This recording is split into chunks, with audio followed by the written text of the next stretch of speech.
¿Los osos tienen cuernos? No. Entonces, ¿eso de ahí qué es? ¿Una vaca? Una vaca. ¿Y las vacas están en peligro de extinción? No. No. ¿Por qué?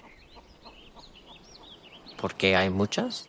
Exacto, porque hay muchas. ¿Sabes lo que está en peligro de extinción? Aparte de los osos. Las ballenas. Tú estás en peligro de extinción. Yo mismo te extinguiré si vuelves a dejar a Gaia suelta. Si quieres ser zoólogo, es mejor que te impliques más en lo que haces. A Ciencia, na Radio Galega.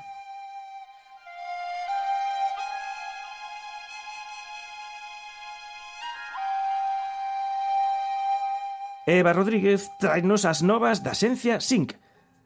Moi boas tardes, Eva. Hola, Manuel, moi boas tardes.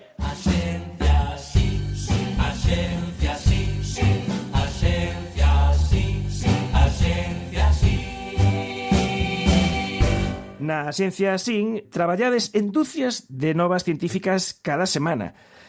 Cando tedes algunha relacionada con Galicia, Eva, danos rapidamente o aviso e así volas podemos traer a efervesciencia. Como vos podemos traer esta tarde a nova dun traballo publicado nunha revista cun nome ben suxestivo, Historical Biology, algo así como bioloxía histórica, Eva.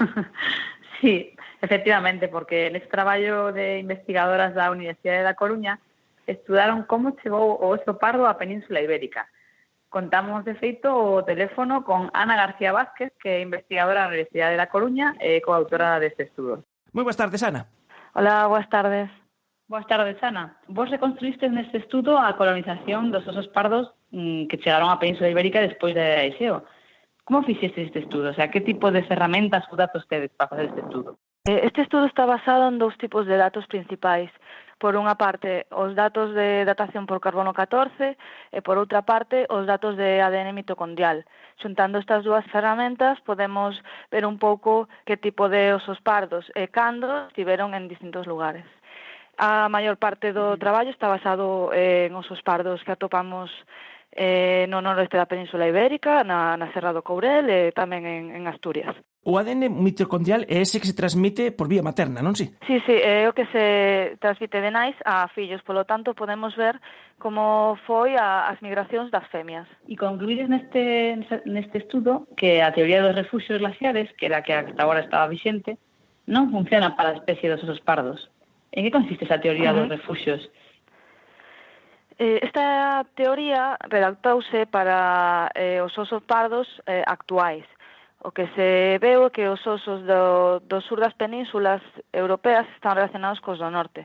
Por exemplo, os da Península Ibérica, as poboacións actuais cantábrica e pirenaica, están relacionadas coa do sur de Escandinavia.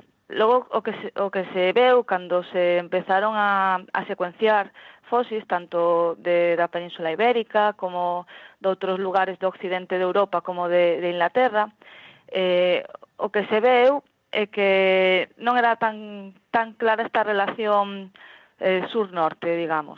Porque coido que pensábase que a Península Ibérica sería como especie de reservorio cando estaba todo xeado e logo volveron a Escandinavia. Sería esta idea, a teoría dos refluxos glaciares era esa? Sí, é unha idea pois moi lóxica, non? Cando fai frío, os animais van a zonas que son máis que teñen temperaturas máis altas dentro do que cabe, non? E logo cando os xeos retíranse, pois poden ocupar distintas zonas. E vos atopades que non é tan así? Que pasou aí? Sí, atopamos que non pasa isto, non? Por exemplo, hoxe en día podemos encontrar osos pardos en moitas partes do mundo, non? Dende desertos como o deserto do Gobi hasta en Alaska. Entón, o que nos dá que pensar é que non debe de estar tan restringido, non? Ao sur das penínsulas.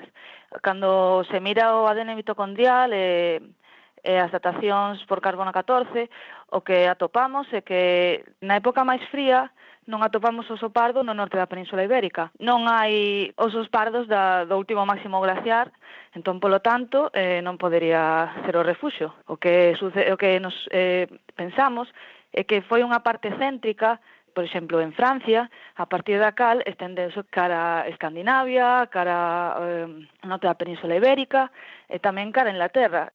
Entón, quais son as preguntas que quedan abertas agora sobre a orixe do oso pardo? Por exemplo, o oso pardo da población actual cantábrica, todos teñen un mesmo ADN mitocondrial.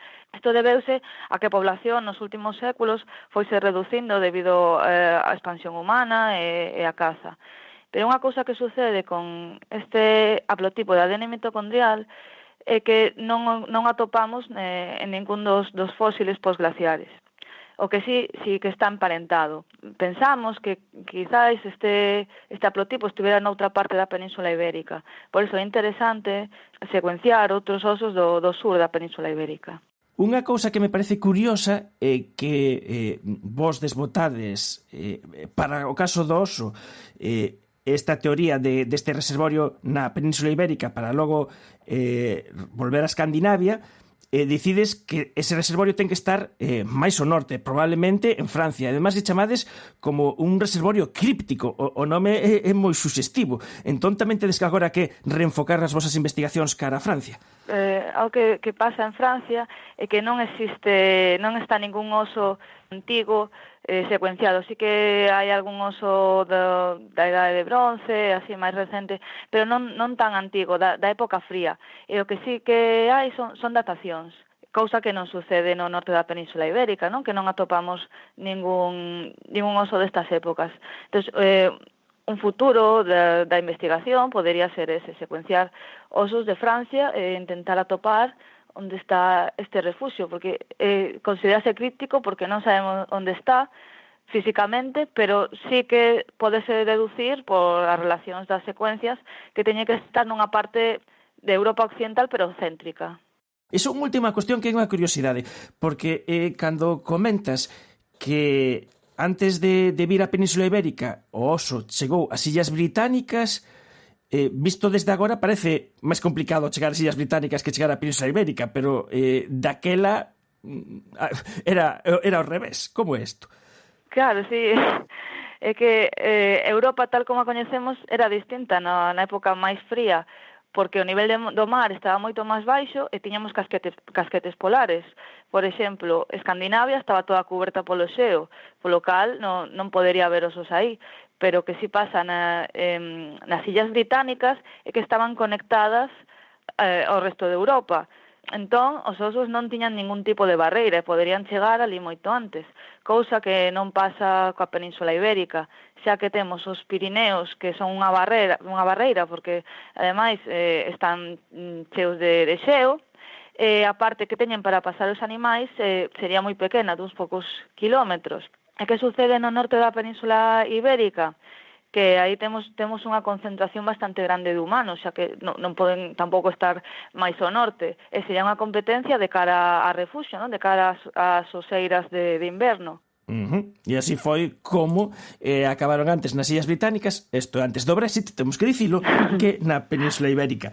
Estivemos a conversar con Ana García Vázquez, investigadora da Universidade da Coruña. Moitas grazas por atender a chamada de Efervesciencia. De nada, gracias a vos. E tamén estivemos, como sempre que falamos con Eva Rodríguez. Moitas grazas, Eva. Hasta a próxima.